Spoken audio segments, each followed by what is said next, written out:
अस्सलाम वालेकुम दोस्तों, अपनी अगली वीडियो के साथ मैं हूं मनसब अली और अपने चैनल देश परदेश में आपको वेलकम करता हूं। दोस्तों, वर्कर्स के लिए शराइत जो हैं उस पर आपने अमल करना है, वरना आपके पेपर ज़ाया हो जाएंगे, आपके पैसे ज़ाया हो जाएंगे और आप ज़हनी अजियत का शिकार अलहदा से होंगे। तो इन बातों का आपने ख्याल रखना है। जो बातें मैं इस वीडियो में आपको बताने वाला हूँ, इस वीडियो को एंड तक देखना है, वीडियो को स्किप नहीं करना। इसमें वो सारी चीज़ें हैं जो कि अप्लाई करने के लिए A to Z सारी मालूमात मैंने बतानी है आपको। सबसे पहले जो वर्कर की शराइत है जो कि अप्लाई कर सकता है वो मैं आपको बताऊंगा और एंड पे फिर बताऊंगा कि कौन से वर्कर किसी सूरत पे अप्लाई नहीं कर सकते। अगर वो अप्लाई फिर भी कर देंगे तो कन्फर्म है कि उनके पेपर नहीं निकलेंगे। वीडियो शुरू करने से पहले ये मैं आपको बताता चलूँ कि ये जो वीडियो की मालूमात है ये इस वक्त तक जो कवानीन है उनके मुताबिक है। कल को एक नया कानून जो पार्लियामेंट से कि ईज़ी हो जाए, जब मुश्किल आ जाए तो वो उस पर जो पूरा उतरेगा वो अलहदा से अप्लाई होगा। जो आज तक के लिए कवानीन है उस पर ये मैं वीडियो बना रहा हूँ। 8 मार्च 2020 से पहले इटली में मौजूद जो बंदे हैं और किसी कस्तूर में इसके फिंगर हुए हों और अभी तक इटली में मौजूद हो, यानी कि 8 मार्च से पहले इटली में हो, किसी जगह पे इसके फिंगर हुए हों और इटली में मौजूद रहे, तो वो प्रूफ भी चल जाएगा आपका। किसी सरकारी अस्पताल में बीमारी की वजह से हो, इलाज कराया हो, डिस्चार्ज होने का सबूत हो आपके पास, वो भी चल जाएगा। किसी कमूने में सरकारी इदारे में कोई अपॉइंटमेंट ली है और आपके उस अपॉइंटमेंट लेटर पे आपका नाम और तारीख़ पैदाइश दर्ज है तो वो भी सबूत के तौर पे चल जाएगा। उसके बाद अगर 8 मार्च 2020 से पहले पाकिस्तानी एम्बेसी या कौंसलेट से पासपोर्ट बनवाया या किसी कागज़ की तस्दीक करवाई है अपने नाम और तारीख़ पैदाइश के साथ, तो वो भी चल जाएगा। वो डॉक्यूमेंट जो है वो भी उस इमिग्रेशन उस पर भी आप अप्लाई कर सकते हैं। उसके बाद आपने कोई किसी किस्म का पाकिस्तानी एम्बेसी या कौंसलेट से कोई भी किसी किस्म का डॉक्यूमेंट्स बनवाया हो और उस पर आपका अफसर के साइन और तस्दीक की मोहर हो तो वो चल जाएगी। उसके साथ साथ ट्रेन, बस, पुलिस का कोई जुर्माना हो, शर्त यह है कि वो आपने पे कर दिया हो तो वो भी चल जाएगा।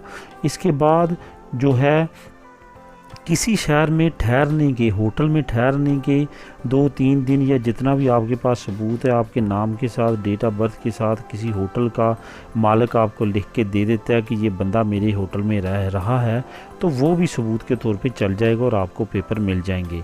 इसके बाद ये जो आपकी फैमिली की है, आपका जो एम्बेसी का लेटर है, नाम है, फैमिली नेम, प्रदेश के साथ, वो जो मैंने पहले कहा कोई अफसर आपको अलहदा से किसी लेटर पे लिख दे कि ये बंदा हमें पता है कि ये इधर रहा है, एम्बेसी के लेटर पे लिख के दे, सादा पेपर पे ना लिख के दे, और वो नीचे अपने साइन वगैरह कर दे आपके नाम, डेट ऑफ बर्थ के साथ, तो वो भी चल जाएगा। और इसके बाद जो वर्कर अब मैं बताऊँगा कि अप्लाई नहीं कर सकते किसी भी सूरत में, अगर उन्होंने अप्लाई किया तो वो जो है उनको लॉस होना ही होना, उनके पेपर नहीं निकलने। नंबर 1, अदालत से कोई ना कोई उसको लेटर मिला हो कि वो मुल्क छोड़ दे, ठीक है, या वो आदि मुजरम हो और वो सज़ा याफ्ता हो, ठीक है। जब तक उसका अदालत से या मुतलका डिपार्टमेंट से क्लियरेंस लेटर नहीं आएगा, करैक्टर सर्टिफिकेट नहीं मिलेगा कि ये बंदा ठीक है, उस वक्त तक वो अप्लाई नहीं कर सकता, ठीक है।